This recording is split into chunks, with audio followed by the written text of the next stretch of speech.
যাদের কোমরে বা পিঠে ব্যথা হয় তাদেরকে আজ আমি 4টে ব্যায়াম বা যোগাসন আমি দেখাবো।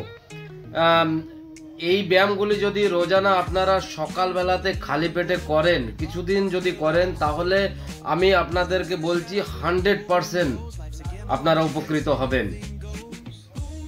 চলুন তাহলে দেখে নেওয়া যাক ব্যায়ামগুলি।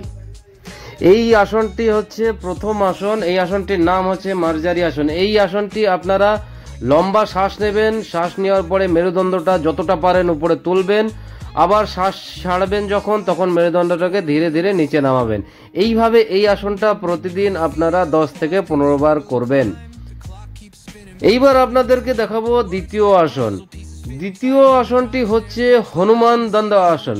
হনুমান দণ্ড আসন হচ্ছে এই পিঠ এবং কোমরের জন্য রামবাণ। এই আসনটা এইভাবে আপনারা প্রতিদিন 20 বার করে করবেন। দেখবেন এতে আপনাদের পিঠ এবং কোমরের ব্যথা ধীরে ধীরে কম হতে শুরু করবে। চলুন আপনাদেরকে এবার তৃতীয় ব্যায়ামটা দেখায়। তৃতীয় ব্যায়ামটা হচ্ছে অর্ধ শবাসন। এই ব্যায়ামটা আপনারা সোজা কাত হয়ে শোবেন।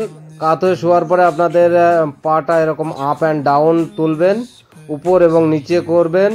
এইভাবে ফের এইভাবে আপনারা ঘুরে আবার অন্য পাটাও এইভাবে আপ অ্যান্ড ডাউন করবেন।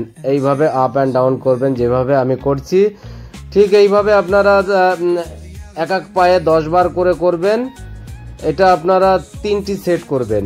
ফের এরই সঙ্গে আপনারা একদম চিত হয়ে শুয়ে আপনাদের দুটো হাতই মাথার পিছনে নিয়ে যাবেন। নিয়ে গিয়ে আপনাদের যে কোনো একটা পা এইভাবে তুলবেন। মাথা আর হাত একই সঙ্গে উঠবে, পায়ে টাচ করবে।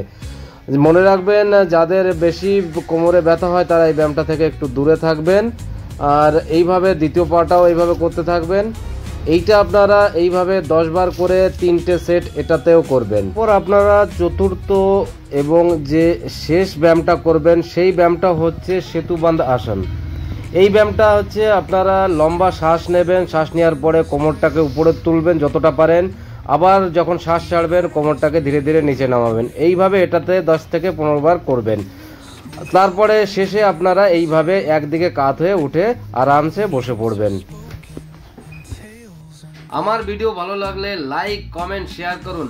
আর হ্যাঁ, আমার এই চ্যানেলটাকে এখনই সাবস্ক্রাইব করুন।